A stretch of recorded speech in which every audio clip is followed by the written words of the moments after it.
On your feet! Get them going!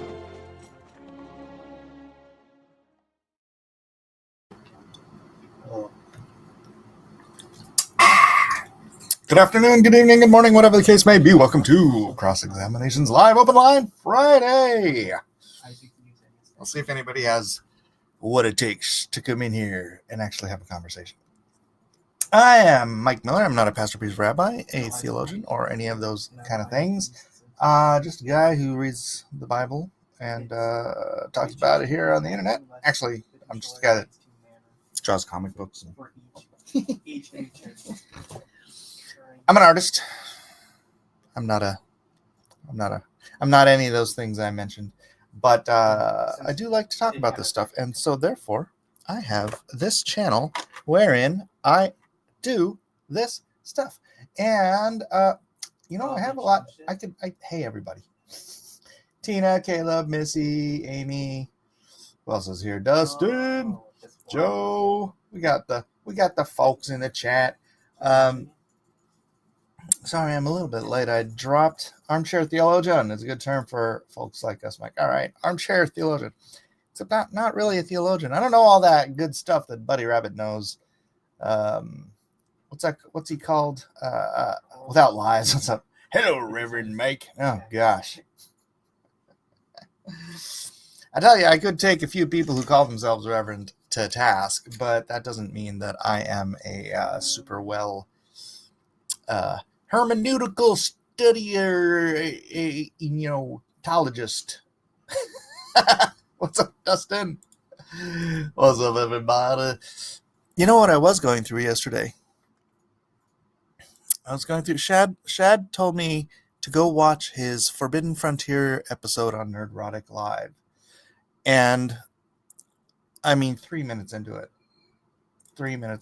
He starts in with claims, and I don't know how to go through this whole thing, but his first claim out the gate, they were talking about polygamy, and he was saying that, well, in America, when polygamy was popular among the Mormons, more people outside of the LDS Church practiced polygamy in America than the Mormons did. That is so ridiculous. It was so ridiculous. I gotta turn the slide up. It's too dark outside. I'm not getting any good lighting in here.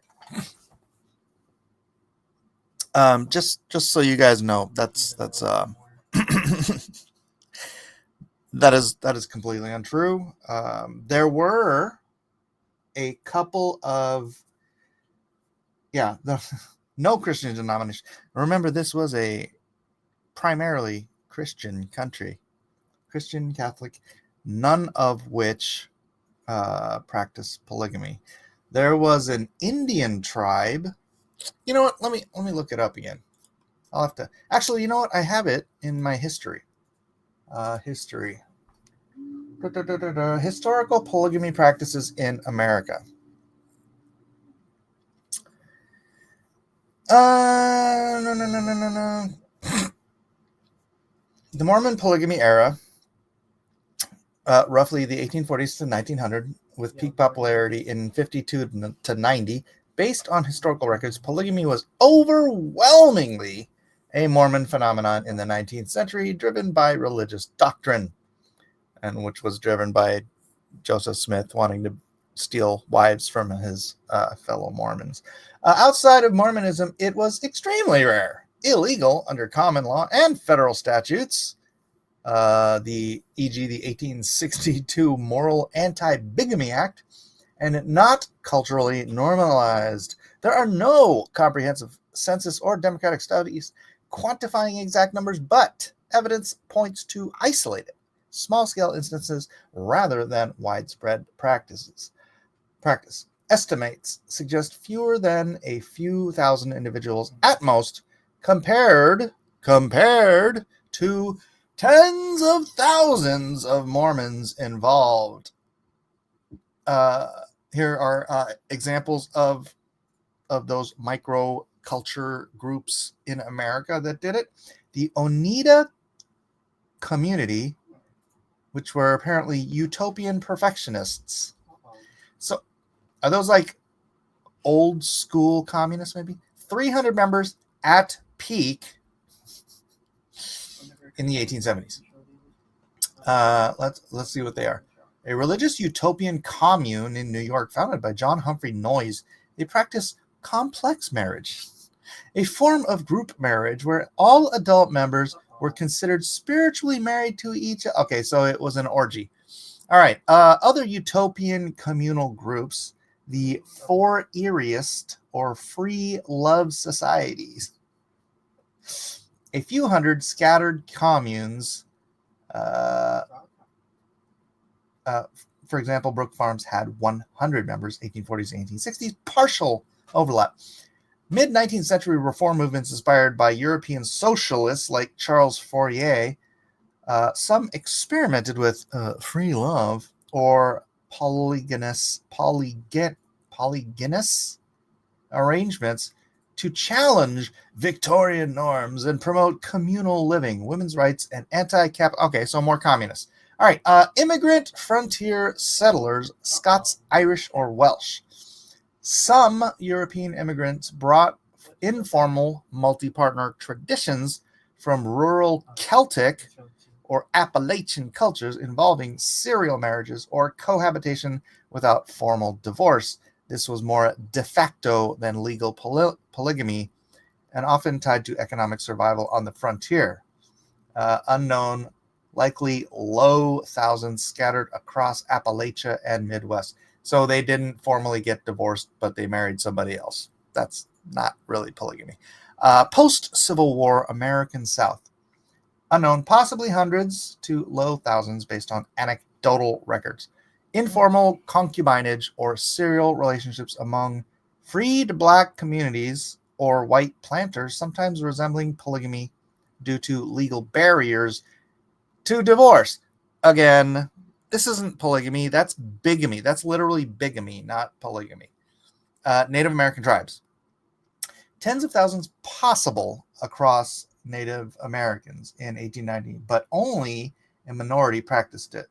No precise figures. Estimates suggest less than 20% in affected tribes. Polygyny, one man, multiple wives. Isn't that polygamy? Was traditional in some tribes, Navajo, Lakota, or Cherokee, for economic or status reasons, but it was not universal. Most individuals had one spouse, and multiple wives were often elite or political. U.S. assimilation policies, Dawes Act suppressed it by late century. All right, well, so the first claim, total bollocks. Let's share. Let's. I'm gonna drop the link if anybody wants to come in here and discuss or debate or whatever. True, Buddy is better read. He is. Mike is a minister of the Church of Presbyterians. I don't even know what that means, Joe. Who, the LDS Christian? Isn't that why a bunch of Mormons moved to Mexico? I don't know. Commie cult, right. What's up with colds and them wanting to bang everybody? Colds? What? What is love? Baby, don't hurt me. What's up with cults? And them wanting to bang everyone. Well, maybe if you want to bang a bunch of people, you start a cult. It seems to be the thing, right? Because the cult leader usually gets to bang a bunch of ladies. Even the ladies that belong to other people, which Joseph Smith did, which I haven't even argued this with those guys. I'm arguing with Weldon and Shad on Twitter right now. But I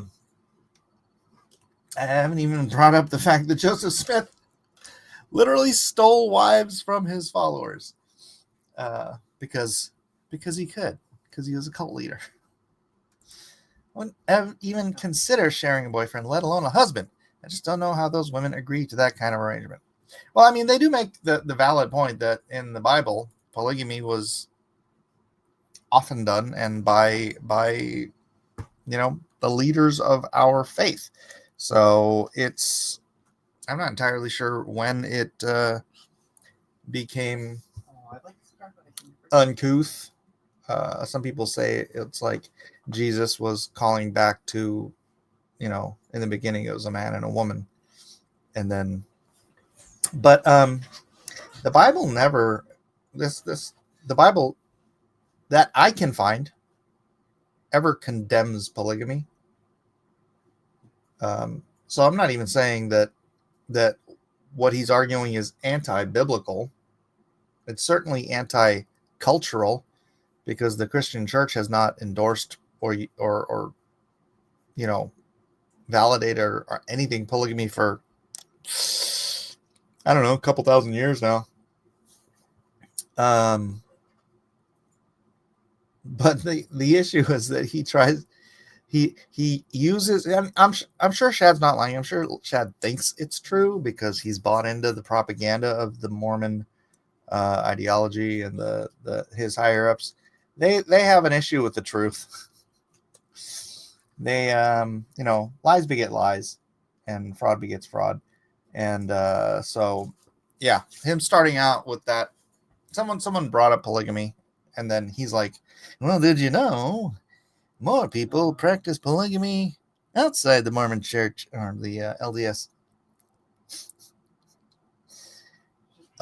No, they didn't, and sure as hell the Christians didn't. I never understood polygamy. I can't stand dealing with a single woman. You can't stand. I hope you're not married, Zeta. Let alone multiple. I wish I had buddies' vocabulary. Ooh, they get a lot of bang for their buck. It takes a lot of bucks to get that much bang. I'll tell you what. I can't afford one wife. I heard Joe liked to send husbands of attractive women off to do missions so he could have alone time with their wives. Right. And they'd come back. Here's the thing. Here's the major issue with that is that in Mormonism, when you marry a woman, you are sealed to her. You are bound to her for eternity. Except, when Joseph Smith steals that bound woman and binds himself to her, in which case you're out of luck. Which happened numerous times. Actually, let's ask Grok. How many wives did Joseph Smith steal from his fellow Mormons? I don't think the Bible ever bans polygamy. It just advises against it. I don't even know if it advises. The ideal is one man, one woman, and honestly, it's like, how can you? I can understand in situations because back then you might be in a warlike culture or something, and a lot of your men might get killed, and then you don't have enough wives, or you don't have enough men for the women, and therefore you don't want them whoring around town. I don't know. I honestly don't know. My guess is because those cult leaders became delusional and have ideas of grandeur, like the ones who believe themselves to be Christ or Christ-like. Right. We were created, one man and one woman, to become flesh. Let's see. All right, let's get. Here's a whole list. All right. Women. Zena D. Huntington. Husband, Henry Jacobs. Stolen. Married. Married Henry days before sealing to Smith. Continued living with Harry. Later sealed to Brigham Young. Evidence suggests sexual relations with Smith. So married to Henry, and then Joseph Smith's like, hey, Zena, I know you just got married to Henry over here, but want to go do some sealing? Presendia L. Huntington, married to Norman Buell. Oh, no, not married. Oh, that was Zena's sister.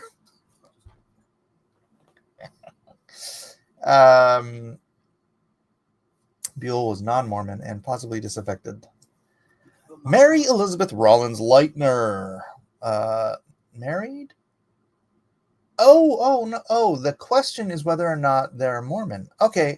So Norman Buell was not married, her husband.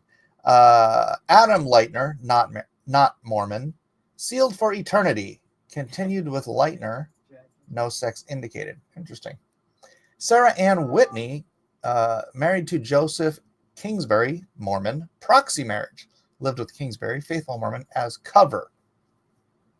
Some evidence of conjugal relations. Martha McBride, married to Joseph M. Noble, yes, Mormon. Eternity only, continued with Noble. Why is this guy sealing himself for eternal marriage with these women? That's interesting. Very strange. Strange days indeed. Sylvia Sessions Lyon, Windsor Lyon, her husband, told daughter she was Smith's child. DNA unconfirmed. Continued with Windsor.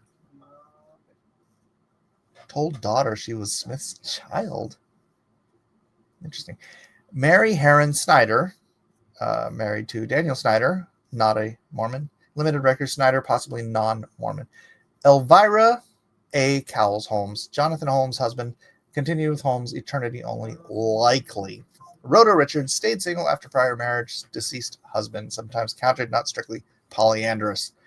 Lucinda Pendleton Morgan Harris, married to George W. Harris, debated. Some sources excluded due to weak evidence. Sarah Lawrence, married to Henry Jacob, yes, same as Zena's husband.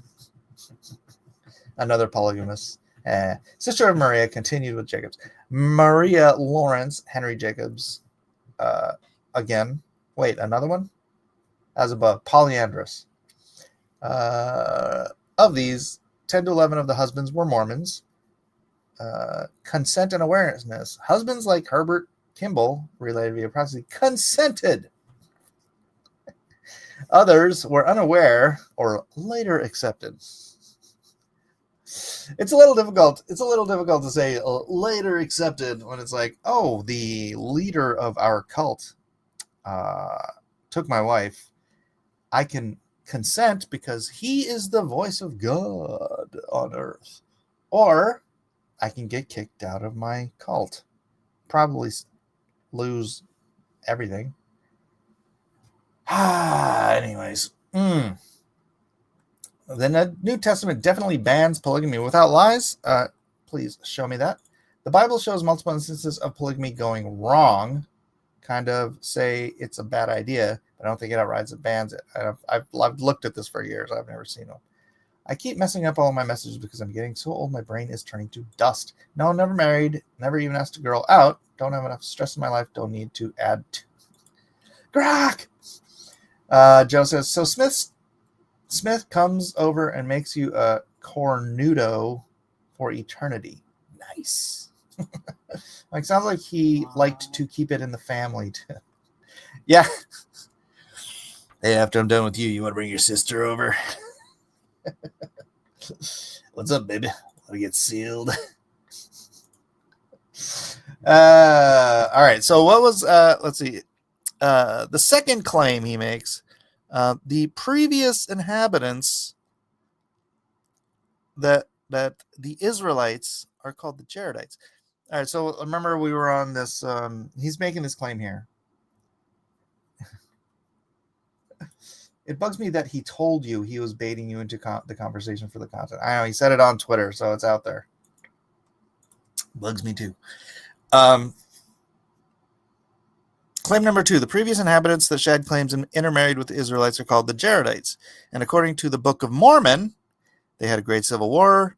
and killed each other off. They were extinct before any of the other Israelites got there. So the Jaredites apparently they came over to the Americas prior or after the Tower of Babel, which that's fine.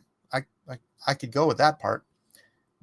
But his claim, the old Mormon claim before DNA evidence came out and showed, oh look, you're all completely wrong, was that the Native Americans were the 10 lost tribes, right? Well, they were the lost tribes of Israel, and it was the Nephites and the Lamanites. They came over here and populated, filled, and the Book of Mormon says point blank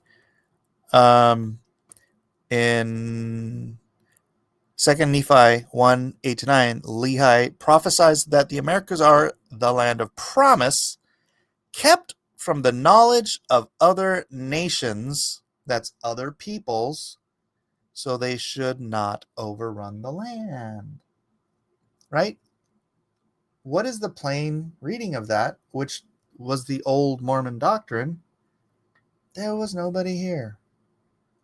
The Jaredites were here. They had a great big civil war, and they all killed each other. How they all managed to kill all of each other, I don't know how the math on that works. Did they have nuclear explosion? Was this mutually guaranteed destruction? I don't know. It doesn't make any sense to me. It doesn't make any sense mathematically or logically or reasonably or any other belief. But the Book of Mormon says they wiped each other out completely. So the land was empty when the Israelites, the Lamanites, the Nephites, and there's another group that showed up about 40, 50 years, the Mullakites. They got here before the Nephites and the Lamanites. But the Mullakites, the Lamanites, and the Nephites, they were all the Israelites that came over and populated the Americas. Therefore, all of the Native Americans were Israelites. Until DNA evidence came out that proved that was all hogwash. And then, it's very interesting. One of the Mormons in our comment section says that Mormons don't believe that they're. And here's the problem: it seems like Mormons will say whatever they have to get out of logic boxes. But he says that, well, we don't believe that Scripture is perfect, right? So it's like, oh well, if somebody wrote this thing, then something, I don't know, like DNA evidence comes out and proves that thing is hogwash. It's like, oh well, that was just wrong, or that was just misunderstood. Right? I don't think Shad and Weldon think that, but one of the commentators in the Mormon commentators in the comment section was saying that, and I'm like, you can't. How can you trust anything to be true? You can't. You know what? I teach my kids never to lie, and I make the point very clear: you don't lie, especially to someone you want a relationship with. Most especially to someone you want to have a relationship with, because relationships are built on trust. You have to be able to trust that the person you are talking to is telling you the truth in all instances. Otherwise, you lose trust in that person, and it weakens the relationship. And it comes to a point where if you can't trust someone enough, you don't want to have anything to do with that person. Nobody wants to be best friends with some bald-faced liar. Nobody wants to be married to someone who always lies. So even in interpersonal relationships, trust is paramount. Now, you want a relationship with God, but now you're telling me you can't trust God?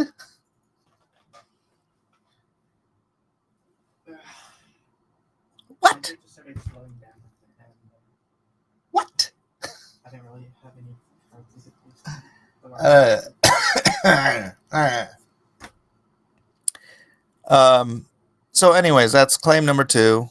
The inhabitants intermarried. Oh, and then later on, it's part of that same claim. He says that Halo Group X connects the North American tribes genetically to modern-day Israelites, which is also not accurate.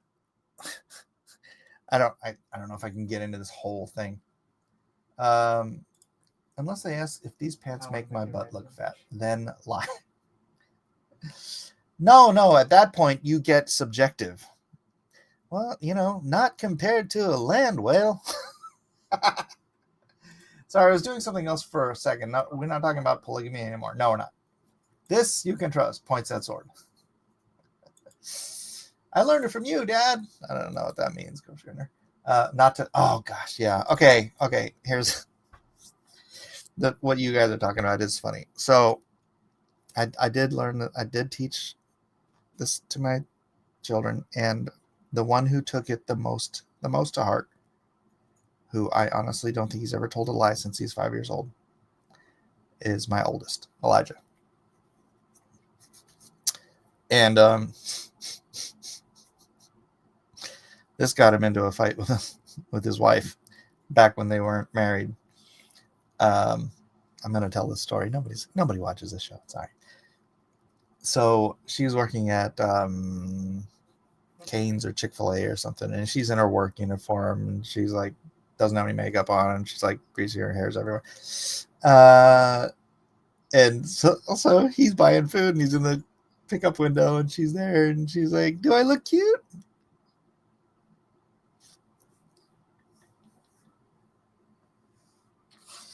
This is a "do I look fat" situation.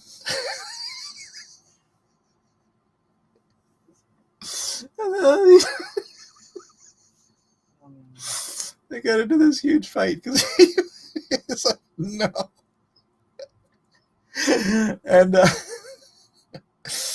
And then he's talking to me about it, and he's like, "What am I supposed to do? I can't lie." I'm like, you don't lie, Elijah. You just believe in your heart of hearts that she's always cute. She's always adorable to you, no matter if she just crawled out from under a pigsty. She's adorable. This is your innermost vision of her in your. That's how I know Elijah's never lied. Those people are like, "I never lied," but everybody lies. Oh, everybody. No, Elijah's never lied. If Elijah wasn't going to lie in that instance, there's nothing on earth I could think he would lie about. Oh, man. I love it.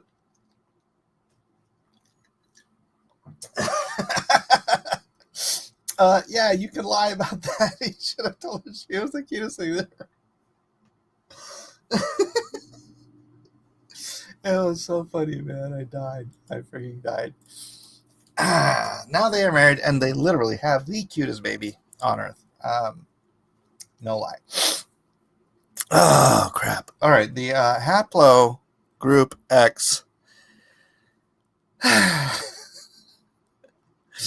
Sorry, Elijah, I had to tell him. Connection to Native American haplogroup X2A shared ancestry found in other northern Native American groups. 13% in Ojibwa, Sioux, a distinct subclade of X2, absent Central South American and modern Siberia. Its closest relatives are X2 lineage in Eurasia, the Druze and Assyrians. Genetic studies estimate X2A diverged from X2 branches 16,000 to 21,000 years ago, like in a Beringian or Siberian population that later migrated to the Americas. The prevailing hypothesis is that X2A's ancestors reached the Americas via Beringia, not directly from the Near East. The Near Eastern X2 lineages, like those in Israel, share a common ancestor with X2A from tens of thousands of years ago, but there's no evidence of direct migration from the Levant to the Americas in prehistory. The genetic distance between X2A and Near Eastern X2 subclades rules out recent connections. Fringe theories. Some fringe theories, often tied to religious narratives, e.g., Mormon apologetics, suggest haplogroup X links Native Americans to ancient Israelites or Hebrews. These are unsupported by genetics, as X2A's presence in the Americas predates such events by millennia. Also dismissed this as X2A's divergence fits better with Asian Beringian root. So that's the second and third claims he made. I was going to sit there and go through this entire thing, but I'm like, I ain't got time for this. I just ain't got time for this. Nobody's calling in. Buddy, nobody's calling in. When my son finds himself in this situation, I too will mention it on stream, since I only have 60-some followers. Joseph says, I told my wife, in no uncertain terms, that does this make me look fat, or if I was a cricket, would you still love me? Questions were not allowed. My wife never comes in and says, do I look fat? This is like begging for compliments or something. I don't understand it. It's like, does this make me look fat? I mean, first of all, my wife's not fat. In fact, my father-in-law thinks she's like too skinny. He's always like, never mind, I'm not going to go there. But she'll definitely ask me, like, does this look good together? Blah, blah. I am not a fashionista. I wear t-shirts and shorts. T-shirts. I do wear t-shirts and shorts every day. 300 something days out of the year, I'm in a t-shirt and shorts. And oftentimes, the colors don't match. I wear red and green together, which my wife thinks is ridiculous. I don't care. But anyways, she'll come in and ask me, and I'll just tell her straight up, no, that looks terrible. So she doesn't want to go out of the house looking terrible, right? If she doesn't know after I tell her directly, or all I do for her, nothing I say will convince her. All right. Buddy's working. Mike dropped the StreamYard link. I did. Here, let me drop it again. Actually, you know what I could do? I could just pin it. Wait, do I have this on live? I do have this on live. Wait. Pin message. All right. You shush me. All right. What say you say? What does the scale on the floor say about? Yeah, why don't you ask the scale before you ask me? And if you don't like the answer the scale gives you, don't ask me. Red and green are complimentary, Mike. It's very Christmassy. It is very, very. I may ask what an outfit looks like every now and then, but for the most part, I'm confident enough to know if I look presentable or not.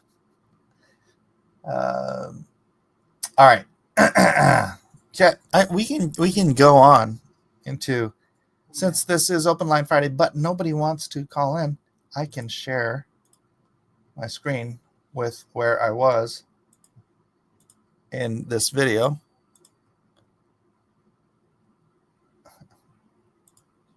Oops, dang it.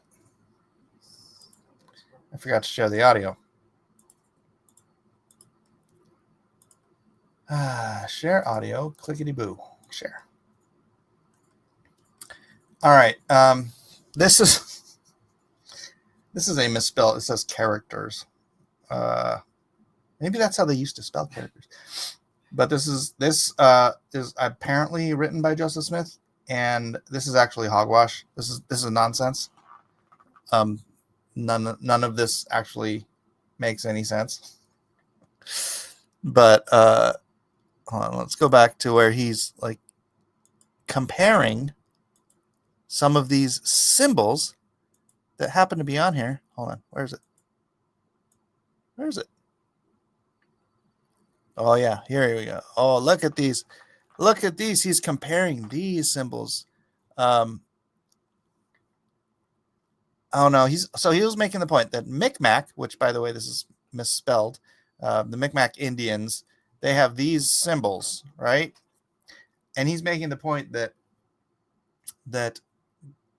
because there are symbols in the Micmac Indian language that match symbols in Egyptian, then the quote unquote reformed Egyptian, which is a language that does not exist, which is what apparently the golden tablets were written in, was the language of the Americas prior to all of them forgetting how to read and write, except for apparently the Micmac. And so here's the Egyptian version of those symbols, which, oh my gosh, it's a plus on top of a circle. It means good. What does it mean in Micmac? Oh, it's a plus on top of a plus in a circle. Well, that means holy. You know, it's in the same realm, right? That's pretty much in the same realm. Oh, look, a star. The Egyptians can draw a 5-pointed star. Oh, look, the Micmacs can draw a 5-pointed star too. What? But the Egyptian one actually means star, and the Micmac one means heaven. Wow, that's so convincing that Micmac is taken from Egyptian. Oh, look, it's a bowl. That means all. And then here's a, what is that, a freaking tornado? I don't even know. It's a series of lines that diminish downward, which is what? Why? Here's the thing. If Micmac, if Egyptian is the original language, and Micmac has come down through the ages, why would you change the shape of a bowl, this thing, or a sideways arrow? I think it's probably a bowl, because people use pictographs. The entire Chinese language is based on pictographs. Obviously, hieroglyphics are based on pictographs, right? But what is the diminishing lines? There's no relation other than if you blur your eyes really hard. Nope. Yeah, I don't understand. I don't see a connection here.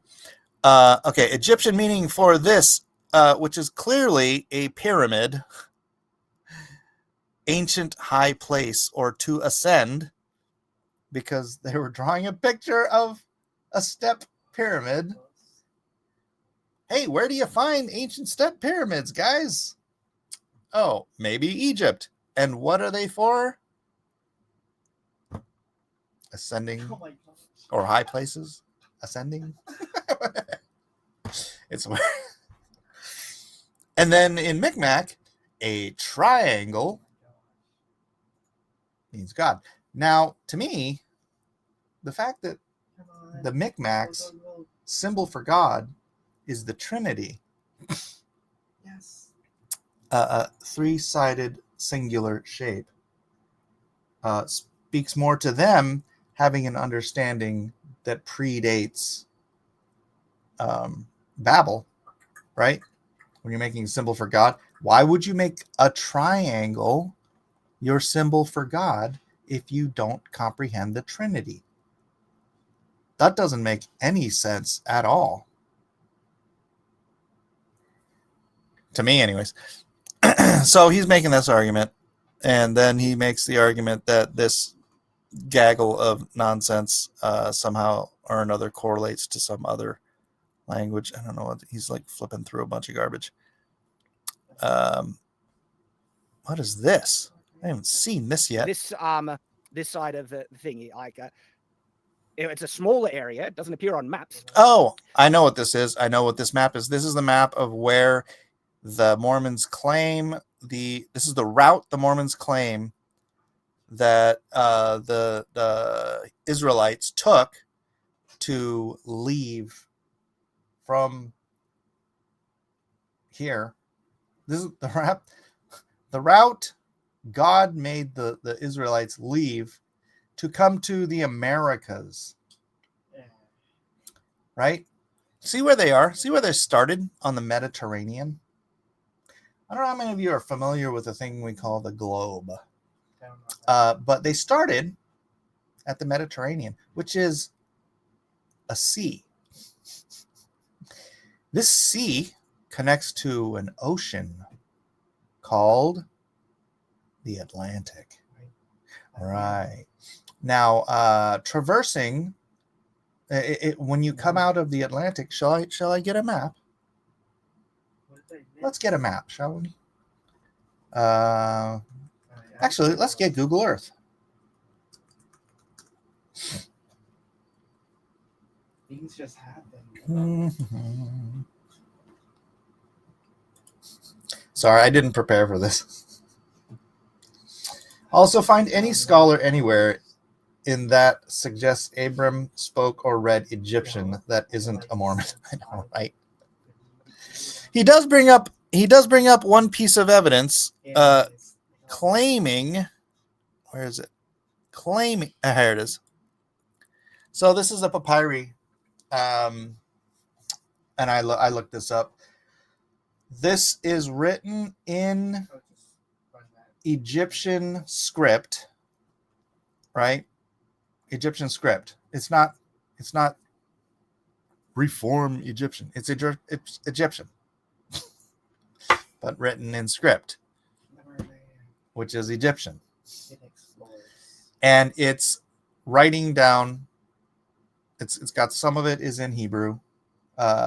In Hebrew, like the words are in Hebrew. It's like, what do you call it? Transliteration, right? It's like when Japanese write American words in kanji, they write the phonetics.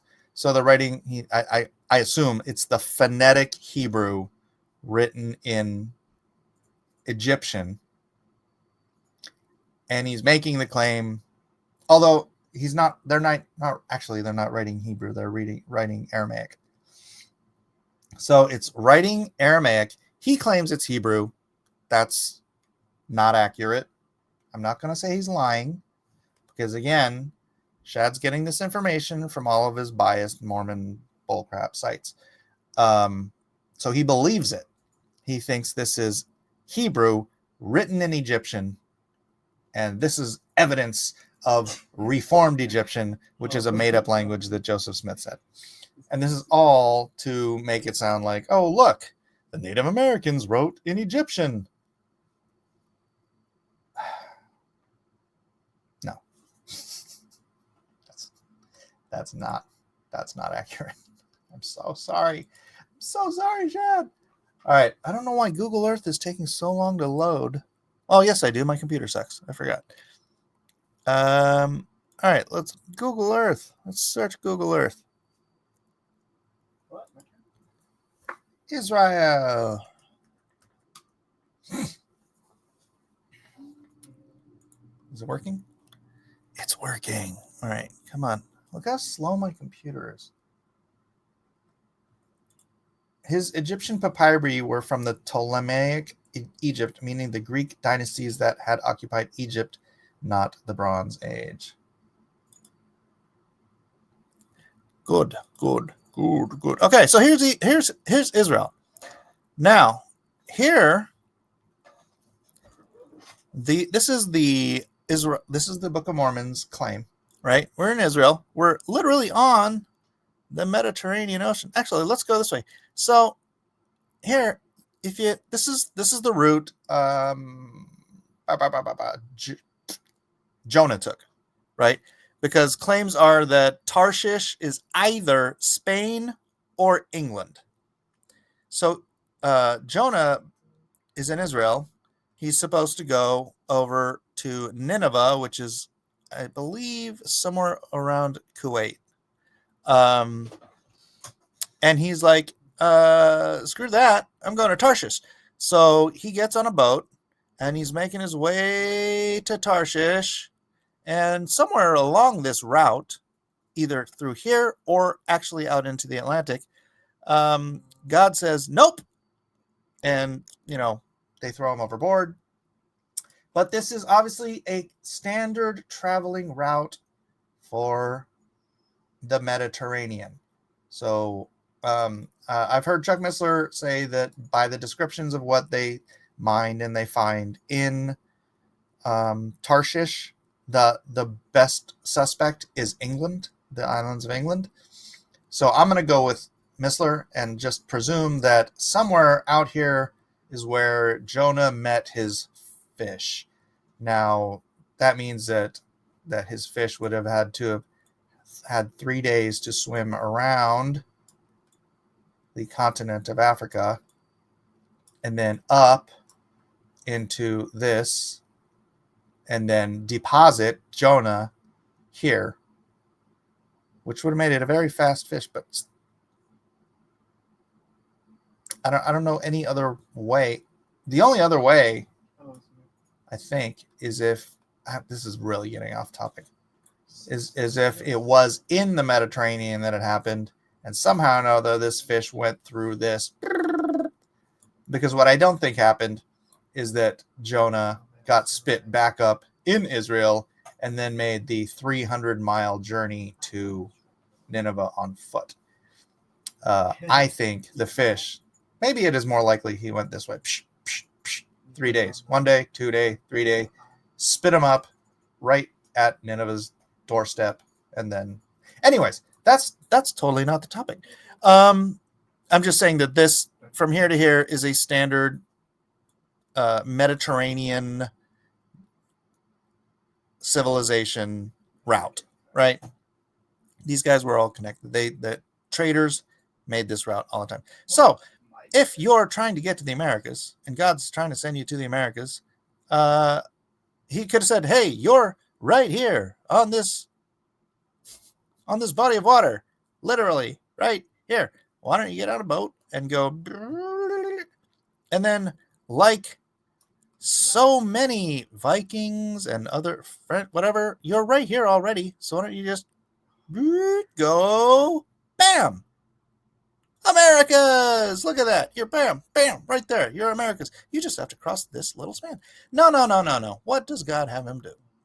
So God apparently tells them, travel all the way down Medina, Makkah, Sana, all the way to walk, by the way, walk all this way. Don't come down here and get on a boat here. Well, that'd be stupid. That'd be retarded. Or here, right? Don't travel, 50 miles and get in a boat here. No. What you want to do is you want to walk all the way down here through all of this desert and all this inhospitable land, all the way down to the bottom here to like Mocha or Taze or whatever. Bang a left and then keep walking all this way. Keep walking until you get to around Salaha. Then build yourself some boats and then head east. Head east to the promised land. Head east to no, not that promised land. That's India. There's people in India. You don't want to go there. Here, keep going. How about Sri Lanka? No. Sri Lanka, that'd be a terrible idea. You don't want the promised land in Sri Lanka. Just keep going, heading on over to what the hell is this? What is this? Come on, give me some words here. Gung. Whatever. No. Skip down. All right, get here. How about this one? Kelantan. No, dang it. It's Malaysia. No. Here, get through. Kind of needle your way through all of those islands. None of these are the promised land, guys. All right, now keep going west, and dang it, there's another one. There's another. Man, what that? All these damn places we could stop and rest and freaking hell, why? What? Oh my gosh, look at the size of that ocean we have to cross now. That's the entire planet worth of ocean we have to cross to get to the promised land. And then, can we go to this one? This one's closer. No, you have to go down to this one. Oh, jeez Louise. All right, freaking heck. Why, Lord? can we stop here at least? Can we stop at this little group island? No. You got to go all the way and land here. The idea is we landed in Panama. I believe that was the most agreed to location. So, wait, can we stop in Nicaragua, Costa Rica? No. How about no. How about, we got to go around this thing? All right, let's go around this thing. That's only a few hundred extra miles. We're almost there anyways. And let's land in this little cubbyhole, Panama. Thanks, God. That was great. Great route we could have taken. And they probably would have been a coastal ship, which makes this journey worse.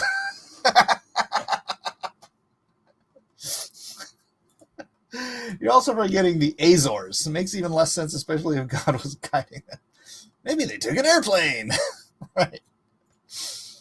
You went down for some reason. Wait, what? What do you mean I went down? Where did I go? When did I go down? I was pretty sure I was just going right. Oh, I had to go down because, you hit. Oh, you mean like this and then you go down there. No. Let's come back up. You want me to come back up? Because I figure if you're going down and it's like, look, God's like, just go east. Follow the rising sun. That is your direction. Follow the rising sun. Then you'd have to get here, damn, Sri Lanka stopped. And then you'd have to get past Sri Lanka, and then you go east. East lands you in Malaysia. Oh, no, and then you have to get through. You have to weasel through Malaysia. You're not going to sit here and just keep going back up north, right? So you go east, and then bam, and you're stuck here. You either go up or you go down. Maybe they went up. Okay, all right, we went up. Then you have to go through the Philippines and then if you just go east from the Philippines, well, that's fair. You do end up in Costa Rica or Panama. That's fair. That's just the most logical part of this entire story is that you would end up roughly here. Ad hoc doesn't imply that Jonah was deposited near Nineveh. He was put on shore and then went to Nineveh. Mediterranean is the most likely location. I mean, I can still use it. See, to me, that's a 300-mile trek on land. The way it reads to me is he was deposited on shore and then immediately went to Nineveh like he was there. Like, that's a long journey. Joe K's dying. Can't stop in Nicaragua. They have a dictatorship. All right. So again, none of these lands here were populated because, as Nehi said, these lands were kept hidden from other nations, kept secret from other nations, so that they wouldn't be overrun. That's the book of Nehi. I think Steve Ogle here. So is the complaint that the trip from Saudi Arabia to the Americas seems miraculous? No. The word you're looking for is ridiculous, Steve. Ridiculous. These were not a seafaring people. Mike, remember how Moses led the Israelites for 40 years in a big circle too? Sounds like it was a punishment. If God can do miracles, then there is no problem. The problem with arguing with religious claims. No, it just... Look, I'm just saying. Here to here to here is a much easier passage. And God knew they were on here. It just seemed like an enormous freaking pain in the ass. To play advocate, the Polynesians that are predicted to have been the ancient ancestors of Native Americans would have taken a similar journey.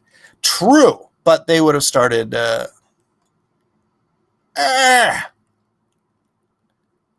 feel like this is all wobbly now. Right. They would have started here in China. All right.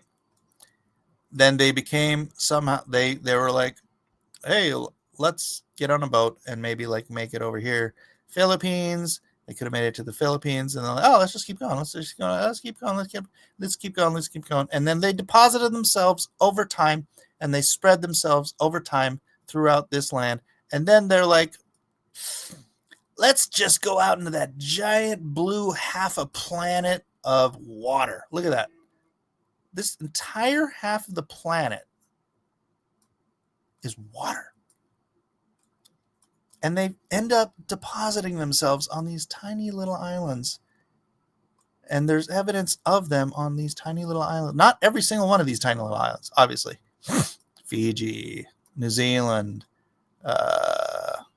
whatever that is, Hawaii, Tonga, Samoa, right? The Philippines, they make their way. And then what do? They keep going. Because here in this little place called Peru, the literal word they use for sweet potato in Peru is the exact same word they use for sweet potatoes in Tonga. Where's Tonga? Where is even Tonga? Cook Islands, Samoa. There's Samoa.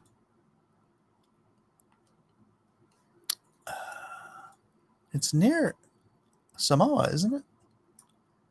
Because the Tongans and the Samoans used to battle each other. Can you imagine? You're just on your chill little island. Like, you can't even see the next island because they're all so far away. And like some other little group from some other well, there's Hawaii. Where the heck is Tonga?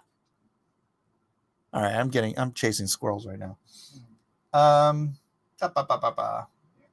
What are these lands? Be more specific. I don't know what your question is. But this is a culture that would have had a long history of ocean travel by that point. Also, the Polynesians were closer. Ridiculous. And God does things the easy way? No, Stephen. But Stephen, are you of the mind that you don't believe the book of Nehi when it says that God kept the promised land secret or unknown from other nations so that it would not be overrun?